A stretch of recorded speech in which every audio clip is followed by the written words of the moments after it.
So I think there's a way that you can be successful but not fulfilled, and that's where I found myself.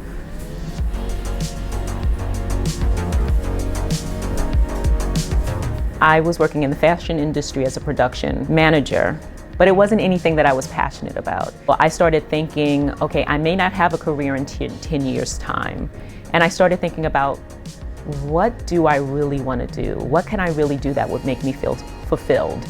And every time I thought about those things, there was always a barrier. And that barrier was that I didn't have my degree yet. So when I left high school, I didn't graduate anywhere near the top of my grade. I really did not think I was a smart person. First of all, I'm in my 40s when I go back to school. I worried about money. I'm a single mom of 2. How am I going to fit the funding in and all of these other things? When I went in the first day and I sat and I looked at the syllabus, and I'm like, I know this stuff already. I could do this. And each time I went to class, it felt like it healed all of the issues, all of the doubts that I had as a student when I was in high school. One day I took a quiz and I did not do well on it. And I had such a meltdown. Professor Akwesako just looks at me, he just lets me rant and rave. And then he says, sit down, and I go and I sit down across from him. And he says to me, Denise, do you think I see you when I see a score on a piece of paper? Do you think you're a score on a piece of paper? And I didn't know how much I needed to hear that.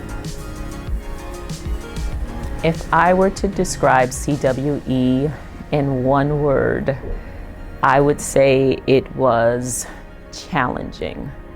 I think it challenged me to see the world in ways that I didn't see it before. It made me look at myself differently because I knew that I was capable of more than I ever gave myself credit for in the past. I wanted to be someone that would invest in our children. And so all of the stories I had about myself, that I wasn't a good student or whatever, done. We had a student, her paperwork, it said that she wasn't reading. I said to her, you're gonna stay with me today. And we sat down and I said, you're gonna read to me. And she sat and she read to me. And until that point, I didn't know she could read. But she sat down and read an entire book to me. And after she read the book to me, she looks at me and she goes, that was fun, can we do it again tomorrow?